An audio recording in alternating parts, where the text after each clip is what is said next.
अस्सलाम वालेकुम दोस्तों।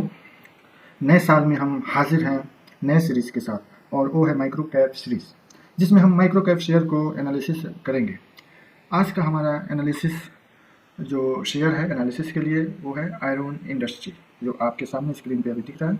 जिसमें सबसे पहले हम वही शेयर सेलेक्ट करते हैं जो हलाल हो यानी शरिया कंप्लायंस हो, एंड उसके बाद फिर हम फंडामेंटल एनालिसिस करेंगे एंड टेक्निकल एनालिसिस करेंगे। तो इसलिए हलाल प्लस फंडा प्लस टेक्निकल, जिसको क्या इसका जो कॉम्बिनेशन होता है हलाल टेक फंडा और हलाल फंडा टेक। तो आज जो हमारा शेयर है आयरन इंडस्ट्री, ये बेसिकली जो ये इसका जो बिजनेस है वो डिस्कस करने से पहले हम डिस्क्लेमर आपके सामने बताना चाहते हैं कि we are not a SEBI registered analysis. जो भी हम एनालिसिस करेंगे वो एजुकेशनल पर्पस से है, और उसके साथ साथ अगर कोई भी आप फाइनेंशियल डिसीजन लेते हैं तो अपने फाइनेंशियल एडवाइज़र के साथ सलाह से एडवाइस से ही आप लें। और इसमें याद करने की एक बात है, जो माइक्रो कैप स्टॉक के बारे में, माइक्रो कैप स्टॉक काफ़ी वोलेटाइल स्टॉक होते हैं, तो इसमें आप सोच समझ के निवेश करें, इसलिए high risk and high reward इसमें रहता है। तो दोस्तों स्टार्ट करते हैं। जो आज हम टॉपिक कवर करेंगे उसमें उसके बिजनेस के बारे में जानेंगे, फिर उसका क्वालिटेटिव एनालिसिस करेंगे, फिर क्वांटिटेटिव एनालिसिस करेंगे, और टेक्निकल एनालिसिस जो हमें थोड़ा सा चाहिए वो देखना होता है तो वो भी देखेंगे। फिर हम लास्ट में समरी करेंगे। तो आयरन इंडस्ट्री बेसिकली उसका बिजनेस है, एलिवेटर मैन्युफैक्चरर है, एलिवेटर्स एंड उसके पार्ट्स बनाती है एंड स्टील पॉलिशिंग करती है। तो हम यहाँ आपको बता दें, जो ये स्टील पॉलिश का जो काम है, आपको ये स्टील पॉलिश जो स्टेनलेस स्टील की जो शीट होती है वो डायरेक्ट कंपनी से आती है और उसके ऊपर उसको पॉलिश करते हैं। तो जो शीट कंपनी से आती है वो टू बी फिनिश होती है, यानी एक ग्रे कलर का फिनिश होता है। तो उसके ऊपर हम सैटिन कलर यानी जो एक हेयर मास्क कलर होता है वो हम करते हैं, और पॉलिश भी करते हैं। पॉलिश मीन्स आपको नंबर 8 होता है उसका ग्रेड, लेकिन पॉलिश मीन्स आपको जिसमें अपना चेहरा दिख जाए। तो कभी भी आप लिफ्ट में कोई मॉल वगैरह में आप जब गए होंगे तो जब लिफ्ट के अंदर जाते हैं तो वो पॉलिश शीट भी लगी रहती है और सेटिन भी लगी रहती है, जो हेयर लाइन होती है जिससे कोई चमक नहीं आती, वो भी शीट लगी रहती है। तो उसके केबिन्स में आप ये ज़रूर देख सकते हैं। तो इसका ये प्रोडक्ट पोर्टफोलियो है जो मैनुफैक्चर करती है, और इसके दो प्लांट्स हैं, एक सूरत में और एक अहमदाबाद। तो सूरत का पहला प्लांट है और नेक्स्ट अहमदाबाद में भी इसने प्लांट लगाया। और ये कंपनी लगभग 6000 से ज़्यादा प्रोजेक्ट कर चुकी है, और जिसमें 1500 जो इसके कस्टमर हैं को भी सर्व कर चुकी है, और 30 से ज़्यादा प्रोजेक्ट ये डेली एग्जीक्यूट करती है। तो इसका थोड़ा सा मैंने कंपनी के अंदर पता किया, क्योंकि माइक्रो कैप में पता करने से मुझे होता है, जो जिसको डीप डाइव करते हैं या इसका टारगेट करते हैं, जो आप किसी तरह उस कंपनी से रिलेटेड कोई बंदा ढूंढे और उससे कुछ आइडिया लें या किसी तरह, तो वो ये कंपनी पहले जो स्टील पॉलिश होता है, फिर उसमें आप देखेंगे गोल्डन कलर का होता है, अलग अलग एंटिक कलर्स का होता है। तो वो बेसिकली एक प्रोसेस होता है जिसको हम बोलते हैं पीवीडी कोटिंग। तो वो PVD coating physical vapour deposition जिसको बोलते हैं, तो वो कोटिंग ये कंपनी दूसरे कंपनी से कराती थी। लेकिन उसके बाद ये खुद ने पिछले साल अपना प्लांट लगा लिया। वो प्लांट काफ़ी महंगा आता है, और जो लगा लिया तो उससे इसके रेवेन्यू में और जो ट्रांसपोर्टेशन का कॉस्ट होता था और टाइम का, तो वो भी बचेगा। फिर कंपनी ने कुछ नए मशीन भी लिया है जो शीट मेटल फैब्रिकेशन से रिलेटेड है, प्रेस ब्रेक बेंडिंग वगैरह। तो ये इसका थोड़ा सा डिटेल है। अब आगे बढ़ते हैं कि जो क्वालिटेटिव एनालिसिस बेसिकली होता क्या है, कि क्वालिटी क्या है बिजनेस का, यानी क्वांटिटेटिव एनालिसिस में हम डिस्कस करते हैं कि फाइनेंशियल, ओके, यानी क्वांटिटी फाइनेंस उसका कैसा है। तो जो अभी हम क्वालिटेटिव एनालिसिस के अंदर माइक्रो इकोनॉमिक देखेंगे कि इस सेक्टर में क्या होता है, वर्ल्ड के अंदर क्या मार्केट है, और फिर इंडिया में इसके क्या मार्केट है। तो अगर ग्लोबल एलिवेटर इंडस्ट्री की बात करें तो यहाँ आप देख सकते हैं कि 134 बिलियन जनरेट इसका मार्केट था 2021 में, जो 2030 तक ये 171, यानी कैगर की बात करें तो 6.3 कैगर जो ग्रोथ है उससे ये इंडस्ट्री ग्रोथ कर रही है, जो बहुत सारे फैक्टर डिपेंड करते हैं। और अगर हम की प्लेयर की बात करें तो की प्लेयर में जो ग्लोबल की प्लेयर है तो ओटिस हो गया, सिंड्रल हो गया, एंड थेसिन क्रोप एंड कोन हितैची, ये सारे आपके ब्रांड्स हैं। ये आप कभी भी जाएंगे तो आप देखेंगे बहुत बड़े बड़े मॉल और एयरपोर्ट वगैरह पे, तो इसके आपको मिल जाएंगे जो एलिवेटर्स केबिन है। रीजनल कुछ ब्रांड हैं जो अच्छा, मित्सुबिशी इलेक्ट्रिक का, तोशिबा का और जॉनसन का, इसका भी बहुत बड़ा नाम है, जो हिटैची बिल्डिंग है। एंड हुंडई, हुंडई का भी अच्छा नाम है। तो ये हमारे ग्लोबल मार्केट है। लेकिन अगर हम इंडिया की मार्केट की बात करें, जो एलिवेटर इंडस्ट्री का क्या मार्केट साइज है, तो ये लगभग 2020 में, यानी 2023 में 3.94 बिलियन का था, जो 2029 तक ये 7.16 बिलियन का इसका एक्सपेक्टेड है। जो अगर हम रेफरेंस लेते हैं कि बहुत सारे रिसर्च हाउसेज हैं, जैसे यहाँ पे हमने एक मैक्सिमाइज रिसर्च एक हाउस है, इसका डाटा लिया है, जो 2020 में 3.5 बिलियन है, और लेकिन 2029 में ये प्रोजेक्ट कर रहे हैं 7.16 बिलियन, यानी इनका जो कैगर है 8.9। उसी तरह एक डाटा ब्रिज अलग मार्केट रिसर्च का इंस्टीट्यूट है, तो इसने कैगर 5.82 का दिया है, जो 22 से 29 तक का। अगर टेक्नावियो करके एक रिसर्च फर्म है, जो ये भी कैगर 8.9 का दिया है, यानी आपको 3 में से 8.9 का कैगर दिया है इस इंडस्ट्री का। जो ग्रोथ है, ये एनुअल ग्रोथ है, ये बहुत बड़ा ग्रोथ होता है। 8.9 एक अच्छा ग्रोथ है इस कंपनी का। और दूसरा इसकी खासियत ये है कि इंडिया में ये एक कंपनी है जो इस फील्ड में है। बाकी आपने देखा कि सिर्फ बाहर की कंपनीज इसमें है, और इसका डायरेक्ट कंपटीशन ग्लोबल कंपटीटर से है, जैसे वो ओटिस हो गया, और सेंट्रल, और जो भी कौन भी आप देखते हैं मित्सुबिशी है, इससे इसका डायरेक्ट कंपटीशन है। तो इस फील्ड में अगर देखें इसके अरुण इंडस्ट्री की क्या एडवांटेज है, तो फर्स्ट आता है वैल्यू फॉर मनी। ओके, ये लोएस्ट कॉस्ट है as compare to the European manufacturer और जो बाहर के ग्लोबल मैन्युफैक्चरर हैं उनसे। ये वैल्यू फॉर मनी यानी लोअर कॉस्ट है। Quality and reliability comparison to उनके कम्पिटेटिव में है। एंड फोकस ऑफ इनोवेशन, ये इनके एक रिसर्च टीम है जो इनोवेट करते रहते हैं, फोकस करते रहते हैं। और टेक्नोलॉजीज भी लेते हैं। स्ट्रॉन्ग रीजनल प्रेजेंस, यानी जिस स्टेट में है और दूसरे भी कई स्टेट में, यानी अराउंड 16 स्टेट में इनका प्रेजेंस है, और ये अपना focus day by day increase कर रहे हैं। तो अगर हम देखें एक डाटा जो मैं शो कर रहा हूँ जस्ट कि भाई अरुण इंडस्ट्री का जो ग्रोथ हम कैसे देखते हैं, सेल्स ग्रोथ से देखते हैं, कंपेयर करते हैं S&P BSE इंफ्रास्ट्रक्चर से या स्मॉल कैप से अगर हम करते हैं। तो यहाँ से अगर हम ये डाटा लेते हैं, ये 1 ईयर का लें, तो आप देखें इसमें अरुण इंडस्ट्री का ये ग्रोथ 72 है, इनका 59 है, 50 है BSE का। यहाँ 3 ईयर का लें तो देखें यहाँ पे 79, ये 37 एंड 33।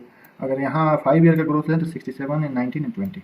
तो ये भी है ना बीट कर रही है जो इंडेक्स को। तो ये भी एक ग्रोथ का एक पैमाना होता है, जिससे हम ये चेक करते हैं कि भाई इंडेक्स को, जैसे ये इंफ्रास्ट्रक्चर सेक्टर से बिलोंग करता है ये इंडस्ट्री, यानी मॉल, जो भी मॉल, हाउसेज, बिल्डिंग्स, टावर्स, ये सब जहाँ बनेंगे उसी में इसका यूज़ है। तो उस मार्केट, उस सेक्टर को ये बीट कर रहा है, और अच्छे मार्जिन से, और अच्छे 1 ईयर और 3 ईयर और 5 ईयर का जो आपने ऑलरेडी देख लिया। अगर इसके मैनेजमेंट टीम की बात करें तो बेसिकली चेयरमैन हैं जो अमर चेयरमैन भाई दोषी करके, ये एक चेयरमैन है, और उनका सन है मिस्टर करण अमर दोषी साहब, जो होल टाइम डायरेक्टर हैं। जो उसके बाद डायरेक्टर चीफ फाइनेंशियल ऑफिसर है मुनीश अमर भाई दोषी, एंड इंडिपेंडेंट डायरेक्टर सरंगी किरण भाई देसाई। तो ये इनकी एक टीम है, और इसमें न्यू जनरेशन में मिस्टर करण अमर दोषी साहब ऑलरेडी ये इन कर गए हैं, और चेयरमैन ये काफ़ी एक्सपीरियंस पर्सन है। तो टीम भी इनकी अच्छी है। यहाँ पे एक कोट आप देख रहे हैं कि business opportunity are like buses, there are always another one coming. यानी अब जब आप बस स्टॉप पे होते हैं तो वहाँ पे कई बस आती है और चली जाती है। तो एक बस छूट गया तो इसका मतलब ये नहीं हुआ कि अब दूसरी बस आपको नहीं मिलेगी। तो उसी तरह ये शेयर मार्केट में है कि अगर एक कंपनी छूट गई तो इसका मतलब ये नहीं कि वैसी दूसरी कंपनी नहीं मिलेगी। तो इसलिए अपने जो भी रूल्स हैं उसको फॉलो करें, फॉलो करके इन्वेस्ट करना चाहिए। इस कोट से हम यही सीखते हैं जो रिचर्ड ब्रैंसन ने बताया था। अब हम आते हैं क्वांटिटेटिव एनालिसिस। तो क्वांटिटेटिव एनालिसिस में बेसिकली हम फाइनेंस देखते हैं कि बिजनेस का क्या ये है। तो अगर इसके रेवेन्यू मिक्स की बात करें, यानी इनके 3 वर्टिकल्स हैं, जो ये elevator segment, electric segment and SS polishing segment. तो अगर हम ये देखते हैं कि 2020 में 86% था एलिवेटर सेगमेंट और 21 में 64 हो गया। एंड उसी तरह इलेक्ट्रिक सेगमेंट में 6% था, अभी 5 हो गया 21 में। एंड एसएस पॉलिशिंग में आप देखिए कितना जंप है, 22 में 8% था और 8% से 31% का ये यहाँ पे जंप मिला है। तो ये एसएस पॉलिशिंग से इन्होंने अपना एक इसका स्पेशल प्लांट लगा रखा है, जिसमें क्या है कि ये कॉयल खरीदते हैं और कॉयल लगा के वहाँ पे कटिंग करना होता है सीट के साइज़ के हिसाब से, और फिर वो उसके बाद बीच में एक और मशीन आती है जो उसको क्योंकि कॉयल तो राउंड होता है सीट का, आप ट्रकों में कभी देखे होंगे, तो वहाँ पे उसको स्ट्रेट करता है, फिर आगे एक मशीन लगी रहती है वो पॉलिश करती है। फिर उसके बाद तब जाता है कोटिंग के लिए, अगर कोई कलर चाहिए, gold colour, black colour, grey colour, any antique colour आप पीवीडी कोटिंग से कर सकते हैं। तो इसलिए ये इस प्लांट लगाने से इनको काफ़ी बेनिफिट हुआ है, और ये तो इसलिए इसमें आप देख सकते हैं जो इसके रेवेन्यू में जंप। अब टेक्निकल डेली चार्ट है, और यहाँ से भी हम देख सकते हैं मार्केट कैपिटलाइजेशन कितना है। प्राइस टू अर्निंग रेशियो 50 है, सही है। नेट इनकम 54 है, ईपीएस डिविडेंड वगैरह यहाँ बात रही। सेक्टर यहाँ पे आपको दे दिया, और यहाँ पे रेवेन्यू और इसका ग्राफ आपको दिया है। लेकिन हम यहाँ परफॉर्मेंस यहाँ देखिए, परफॉर्मेंस की बात करें 2018 में देखिए, 2019 से 20, 21, 22 में फ्लैट रहा है। अभी 23 का हमें देखना पड़ेगा कि उसका क्या है। लेकिन अगर हम इसका देखिए बाई सिग्नल यहाँ से मिलता है, स्ट्रॉन्ग बाई, मूविंग एवरेज से स्ट्रॉन्ग बाई है। और अगर हम इसको और थोड़ा सा देखें कि हमारा वीकली पे क्या बोलता है, तो देखें वीकली चार्ट है, ये 40 EMA है। तो यहाँ पे आप देखेंगे कि इस तरह का एक ऐसे यू बन रहा है। उसी तरह यहाँ पे भी देखें, यानी ये ट्रेडिंग में है। इसी तरह यहाँ पे, तो अगर हम देखते हैं कि इसमें कितना जंप हो सकता है, तो यहाँ से यहाँ देखिए तो 24% का जंप है। तो फिर उसी तरह अगर ये ट्रेंड जारी रहा तो आप कम से कम 24, 25 कुछ परसेंट अगर यहाँ लेते हैं तो यहाँ तक आने का है। तो उस टाइम इसका वैल्यू लगभग आपको जो टेक्निकल इंडिकेटर करता है कि कम से कम ये आपको 25% तक यहाँ से अप होएगा। अभी जैसे 280 का इसका वैल्यू है, ये 350 तक जाने का आसान ये इसमें लगता है। लेकिन अगर लॉन्ग टर्म के लिए आप देखें, लॉन्ग टर्म के व्यू से अगर आप ये देखें, तो यहाँ से देखें ये एकदम ये स्लोप में अपवर्ड ही जा रहा है। और हम RSI की बात करें तो RSI कभी भी 60 से कम नहीं हुआ है जनरली। ये थोड़ा उतार चढ़ाव तो आते रहते हैं, लेकिन अभी भी 60 से एबव है। तो इसमें इसका मतलब ये हुआ कि इसमें मोमेंटम अभी भी है। अब इसको एकदम हाई मोमेंटम नहीं कर सकते, लेकिन ये स्मॉल से भी माइक्रो कैप शेयर है कर सकते हैं। तो इसलिए इसमें ये मोमेंटम उसके हिसाब से ठीक है। तो ये यहाँ से भी हम देख सकते हैं। और थोड़ा सा देखें अगर फंडामेंटल में, तो हम जा सकते हैं स्क्रीनर पे, तो यहाँ से हम देख सकते हैं स्क्रीनर से। तो स्क्रीनर में इसका हम मार्केट का आप देख लिया 320, उसके बाद करेंट प्राइस 289 है। अगर स्टॉक पी की बात करें 52 है, सेक्टर पी आपका 39 है। और सबसे बड़ी चीज़ है प्रमोटर होल्डिंग 73 है, एंड डेट 90 है इसमें, और प्लेस 0 है, ये बहुत अच्छी बात है। तो यहाँ पे भी आप देखें कि ये एक साल में 163 से ये शेयर चला गया 290 तक, एक साल में। तो आप देखें इसमें क्या पोटेंशियल है। ये 50 DM है और 200 DM के नीचे है। ये अपवार्ड ट्रेंड में जा रहा है, लेकिन यहाँ पे भी देखें आप हेवी बाइंग हुई है। अगर इसका प्रॉफिट का देखें, देखिए 2016 से 3 से या अभी मार्च में 55 हो गया। तो ये लगभग 18 के टाइम्स 18x इतना में इसका सेल्स है। अगर और डे बाई डे देखें एवरी ईयर ऑपरेटिंग मार्जिन भी इसका इंक्रीज कर रहा है। तो ये भी आप देख सकते हैं। अर्निंग भी ग्रोथ कर रहा है, आप ये भी देख रहे हैं। और ये कंपनी अभी डिविडेंड भी 2 सालों से देना शुरू किया है। तो ये डेटर डे सबसे बड़ी अच्छी चीज़ है कि जो डेटर डे है देखिए 83 से 16 पे आ गया है। तो और आरओसी आपको देखें लगातार इंक्रीज़ कर रहा है, आरओसी भी इंक्रीज़ कर रहा है। तो ये यहाँ से आप इसे देख सकते हैं। तो back to the short analysis अगर करते हैं तो इसका स्ट्रेंथ क्या है? तो स्ट्रेंथ इसका strong financial performance, okay, healthy profitability and short cash conversion cycle, high promoter holding. अगर वीकनेस की बात करें तो limited market reach, competition and depends on real estate. ये रियल एस्टेट है, इसी पे डिपेंड करता है। और जैसा कि आप जानते हैं कि रियल एस्टेट लगभग 200 साल से ये सेक्टर ये डाउन में है। तो अभी धीरे धीरे उम्मीद है कि ये सेक्टर आगे चल के अच्छा करेगा। तो जैसे जैसे ये सेक्टर अच्छा करेगा ये कंपनी भी बहुत अच्छा करेगी। अभी जो कर रही है उससे और ज़्यादा अच्छा करेगी, अभी तो कर ही रही है। अगर अपॉर्चुनिटी की बात करें तो अर्बनाइजेशन, आपको पता है स्मार्ट सिटी बहुत सारे बनने हैं, बहुत सारे इंफ्रास्ट्रक्चर बनने हैं, गवर्नमेंट के प्रोजेक्ट बनने हैं, हाउसिंग बनने हैं। उसके बाद एक्सपोर्ट पोटेंशियल, बाहर भी एक्सपोर्ट कर सकता है। और एडॉप्शन ऑफ स्मार्ट टेक्नोलॉजी, इसमें भी अच्छी अच्छी टेक्नोलॉजी आ सकते हैं। अगर थ्रेड की बात करें तो thread intensifying competition, fluctuation in raw material, ये बहुत बड़ा थ्रेड है। ये रॉ मटेरियल जो स्टेनलेस स्टील है ये हमेशा